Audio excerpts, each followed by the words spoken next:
5 News First at 4 starts now. The suspect of a double murder at Devil's Den faces a judge for the first time. 5 News reporter Beau Russell was there and will join us with the latest.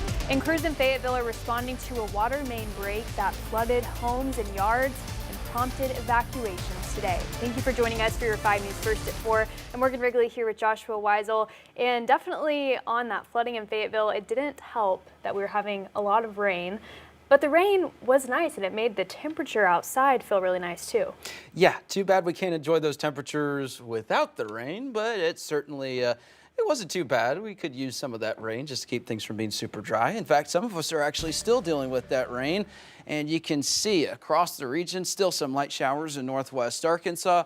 The heaviest activity right now in LaFleur County, as you can see, there's a little bit more thunderstorm activity, especially near Poto this afternoon. So we've got this activity kind of scattered across the region with some of us dry in spots. So not everyone's experiencing this rainfall, but we'll see continued chances pretty much for the rest of today. And here's a look at what we've got the remainder of the afternoon and evening.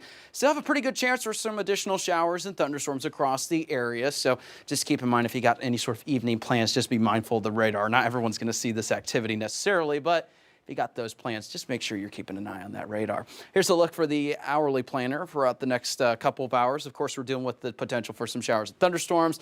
Definitely much cooler, especially into tomorrow morning for both northwest Arkansas and the River Valley. So there's some good news. It'll feel a lot better tomorrow. More details coming up.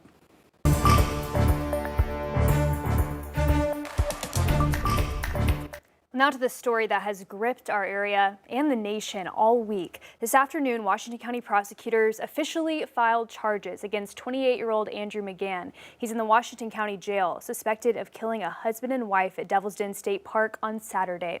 5 News reporter Beau Russell was at the jail this morning for McGann's first appearance in front of the judge. Beau, walk us through it. Yeah, Morgan, it was very clear this morning that this isn't a standard case. The waiting room in the jail was filled with cameras and onlookers. Everyone wanted to catch a first glimpse of Andrew McGann. It's important to note this wasn't an arraignment. This was what's called an 8.1 hearing, mandatory after any arrest in Arkansas, that made McGann aware of his rights. The entire hearing lasted less than 3 minutes. McGann was appointed a public defender, and his arraignment date was set for August 25th. Now, what you're seeing on your screen, we're just receiving this evening this document sent to us by prosecutor Brandon Carter showing the official charges being brought forth against Andrew McGann. As expected, McGann is now officially charged with 2 counts of capital murder. We sat down with Carter today. We discussed the work of his office so far, what comes next in the criminal case, and he told us just how seriously his team is taking all of this. I've been doing this for 20 years and have seen a lot. And have reached a point in my career where nothing really bothers me. When I saw those 2 children on Saturday night, it was heavy, and I feel the weight of this case, and began to feel the weight of it then, and will continue to feel the weight going forward. Again, McGann's arraignment is currently set for August 25th. Carter tells me that hearing could be moved up sooner, but won't be delayed. I'm Beau Russell, 5 News. Thank you, Beau. And a GoFundMe made to help the Brink family so far has raised tens of thousands of dollars to cover the funeral expenses. If you'd like to help with these expenses, you can text the word Brink, their family's name, to the number right there on your screen, 479-785-5000, and we'll send you back a link with more information on how to donate.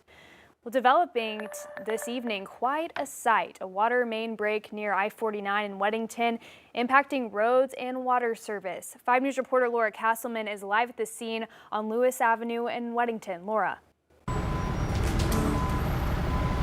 Yes, we've been talking with the city and residents who live right here, and take a look. It's a big mess, and crews are working hard to repair the leak. The city tells us a 24-inch water line broke on Lewis Street at about 12:30 this afternoon, causing this localized flooding.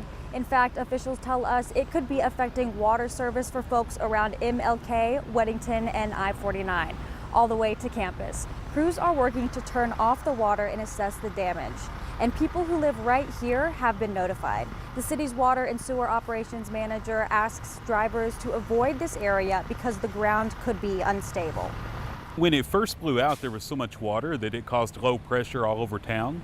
But once we get it turned down, that'll all go back to normal. Now, the city expects it will take 3 to 4 hours to complete the repairs, but we will notify you if a precautionary boil order is put into place. In Fayetteville, covering news where you live, Laura Castleman, 5 News. Thank you, Laura. Well, today marks the end of the cargo plant in Springdale. The company is shutting down the facility, leaving more than 1,000 people without jobs. This marks the largest plant closure in Springdale city history, impacting more than 100 turkey farms contracted to supply birds to the Springdale plant. Cargill says the closure is part of a broader restructuring because of a drop in earnings in the meat business. The Community Services Clearinghouse is launching a new event to help kids in need. The first annual Feed the Future Giving Day is happening this weekend in Fort Smith. Volunteers can donate $108 to sponsor one child's weekend meals for the school year. Those volunteers can also help pack bags from 8 to noon tomorrow. That'll be at the Clearinghouse on Wheeler Avenue.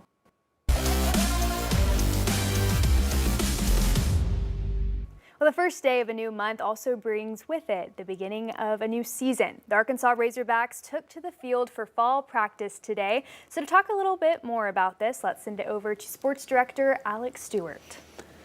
Well, Morgan, in the infinite combinations in which we can configure the English language to contrive meaning, there's perhaps no greater arrangement of 3 words to conjure stronger feelings of joy, passion, and excitement in SEC country than football is back.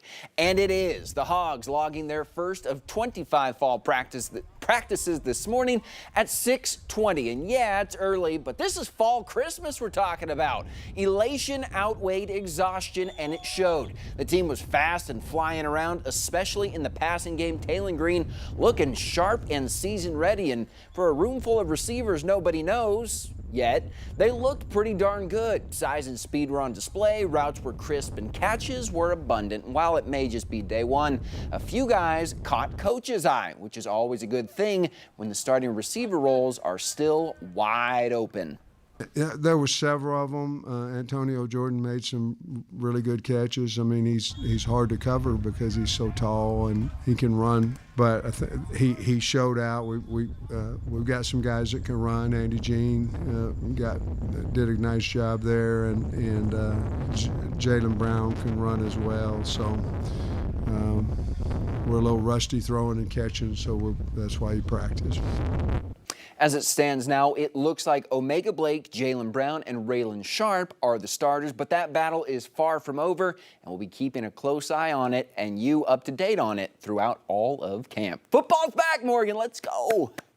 All right, thank you, Alex. Taking a live look now as Bentonville First Friday is going on. Today's festival is expected to include airplane flyovers, bike activities, much more, highlighting all of different things to do in the city, and it will continue in downtown Bentonville until 9 tonight.